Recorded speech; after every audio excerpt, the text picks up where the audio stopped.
Heat Power Engineering, first unit, 2 and 3 mark questions, question and answers, part 4 ஓட continuation. இது வந்து part 5. இப்போ 41 first question. How the properties of a system are classified? So இதுக்கு வந்து intensive properties, extensive properties, answer அதுதான். Intensive ப்ராப்பர்ட்டியை வந்து நம்ம இன்ட்ரின்சிக் ப்ராப்பர்ட்டி அப்படின்னு சொல்லலாம். அதே மாதிரி எக்ஸ்டென்சிவ் ப்ராப்பர்ட்டி வந்து எக்ஸ்ட்ரின்சிக் ப்ராப்பர்ட்டி அப்படின்னு சொல்லலாம்.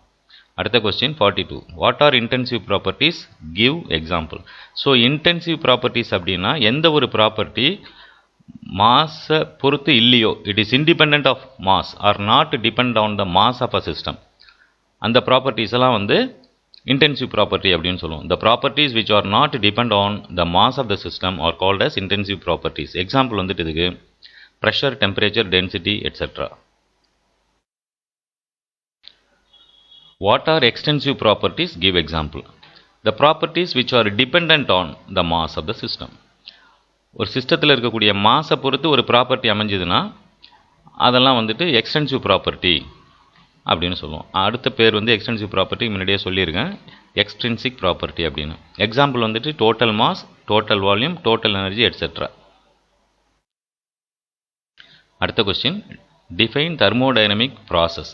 ஸோ ப்ராசஸ் அப்படிங்கிறது சேஞ்ச் ஆஃப் ஸ்டேட், ஒரு நிலையிலேருந்து இன்னொரு நிலைக்கு போகிறது தான் வந்து சேஞ்ச் ஆஃப் ஸ்டேட் அப்படின்னு சொல்லுவோம். இந்த சேஞ்ச் ஆஃப் ஸ்டேட்டு தான் வந்து தெர்மோடைனமிக் ப்ராசஸ். இது எதனால் நடக்குது அப்படின்னா due to energy flow. So definition வந்துட்டு it is the change of a state of a gas due to energy flow. Gas ப்ராக்கெட்டில் வந்து இப்போ ஒர்க்கிங் சப்ஸ்டன்ஸ் அப்படின்னு போட்டிருக்கோம், ஜென்ரலாக போட்டிருக்கோம் ஒர்க்கிங் சப்ஸ்டன்ஸ், அவ்வளோதான். 45. Define thermodynamic cycle R cyclic process. Thermodynamic cycle அப்படின்னா இப்போ ஒரு சிஸ்டமானது நிறைய ப்ராசஸ் அப்படியே போயிட்டு கடந்து வந்துட்டு ஒரு 2-3 ப்ராசஸ், 3-4 ப்ராசஸ்லாம் போயிட்டு கடைசியாக எங்கே ஆரம்பிச்சதோ இனிஷியல் ஸ்டேட்டுக்கே வந்து ரீச் ஆனிச்சுன்னா அதுக்கு பேர் வந்து தெர்மோடைனமிக் சைக்கிள் அப்படின்னு சொல்லுவோம். இப்போ system undergoes a number of processes and finally returns to its initial state, then it is called as thermodynamic cycle and the system is said to have undergone cyclic process. Name the 2 types of thermodynamic cycle. 2, அதில் வந்து first one வந்து closed சைக்கிள்னு சொல்லுவோம், இன்னொன்று வந்து open cycle. அடுத்த question, what is meant by closed cycle system? Give example. இப்போ working substance recirculate ஆகிட்டு இருக்கு again and again, then it is called as closed cycle system. If the working substance is recirculated again and again, then it is called as closed cycle system. இது எங்கே example பார்த்தோம்னா thermal power plant, closed cycle thermal power plant. அதே மாதிரி vapour compression refrigeration சைக்கிளில் அதில் உள்ளார இருக்கக்கூடிய refrigerant அப்படியே 4 ப்ராசஸ் கடந்து திருப்பி ஒரிஜினல் ஃபஸ்ட்டு ஸ்டேட்டுக்கே வந்து ரிப்பீட்டடாக திருப்பி ரீசர்க்குலேட் ஆகிட்டே இருக்குது சிஸ்டத்துக்குள்ளார. அது மாதிரி இருந்துச்சுனாக்கா அதுக்கு பேர் க்ளோஸ்டு சைக்கிள் சிஸ்டம். அடுத்த question 48. What is meant by open cycle system? இதில் வந்துட்டு working substance is let out into the atmosphere after expansion. ஒரு 2-3 ப்ராசஸ் போகுது, ஃபைனலாக வந்து இனிஷியல் ஸ்டேட்டுக்கு வராமல் அட்மாஸ்பியருக்கு லெட் அவுட் ஆகிடுச்சு, வெளியில் போயிடுச்சு, அட்மாஸ்பியர்கிட்ட போயிடுச்சு அப்படின்னாவே அது வந்து open cycle system. If the working substance is let out into the atmosphere after expansion, then it is called as open cycle system. இதுக்கு எக்ஸாம்பிள் வந்து ஓப்பன் சைக்கிள் கேஸ் டர்பைன். அதே மாதிரி அடுத்த example open cycle thermal power plant. 49th question, what are point function? Give example.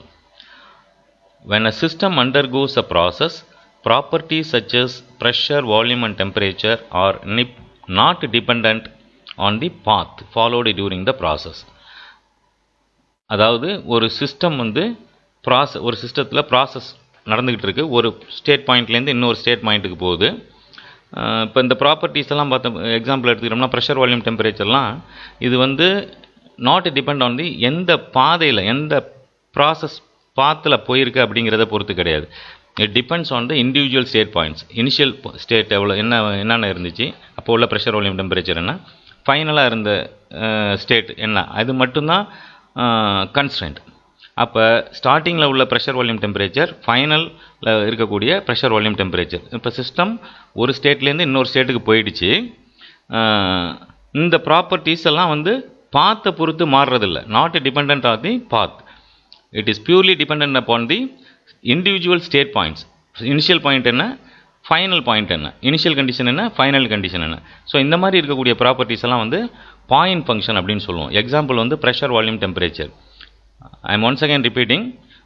when a system undergoes a process, properties such as pressure, volume and temperature are not depend on the path followed during the process and depend on the individual state points.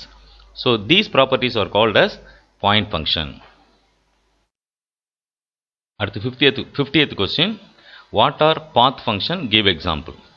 So அதே மாதிரி தான் இப்போ நம்ம system வந்து ஒரு state பாயிண்ட்லேருந்து இன்னொரு state பாயிண்ட்டுக்கு போகுது, ப்ராசஸ் நடக்குது.